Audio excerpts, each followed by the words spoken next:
Bonjour à tous et bienvenue sur ce petit cours en ligne. Nous allons commencer par regarder ce qui apparaît quand on tape Getty Museum Challenge sur Internet.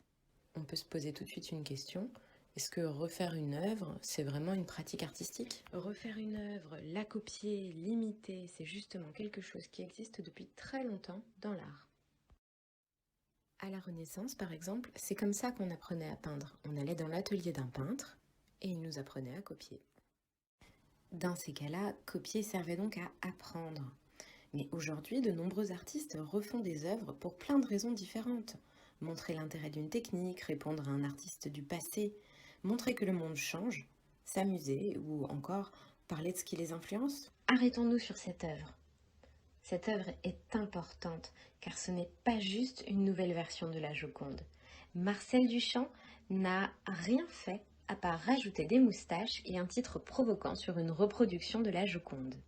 Il ne peint même pas et travaille directement par-dessus une image imprimée.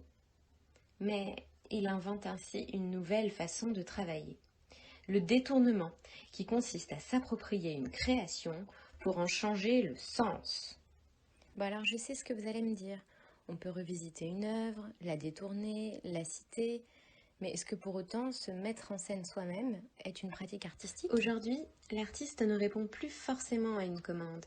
Par exemple, il n'est plus payé pour faire le portrait d'un prince et peut donc décider lui-même de son travail. De nombreux artistes travaillent aujourd'hui directement avec leur image et vous avez remarqué à quel point c'est amusant de le faire. En 1920, Marcel Duchamp trouve encore une nouvelle façon de travailler. Il se déguise, se met en scène et crée un personnage. Rose, c'est la vie. Ici, voici une des photographies où Duchamp incarne cette femme. Un artiste japonais, Yasumasa Morimura, a bien retenu la leçon de Duchamp. Tout son travail consiste justement à se mettre en scène lui-même. Il se déguise, se maquille, crée des décors et pose pour se glisser dans la peau d'œuvres célèbres, d'artistes et parfois aussi de grands personnages de l'histoire. Voici quelques-unes de ses œuvres qui devraient vous parler. On pourrait donc se demander s'il suffit de répondre à un challenge en ligne pour devenir un artiste. Mais en tout cas, le fait de se mettre en scène ne pose pas problème en soi.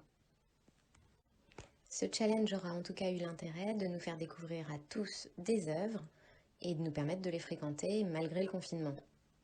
Grâce à ce challenge, la fréquentation des visites virtuelles du musée Getty a fortement augmenté. C'est donc un point positif pour eux. Mais je trouve quand même que ça pose problème. Est-ce que vous aimeriez, vous, que votre photo se retrouve en ligne et circule partout dans le monde?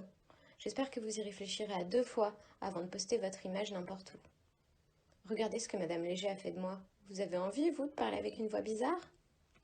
Voilà les asticots, j'espère que cette vidéo vous a plu et que je vous retrouverai très bientôt pour de nouvelles aventures.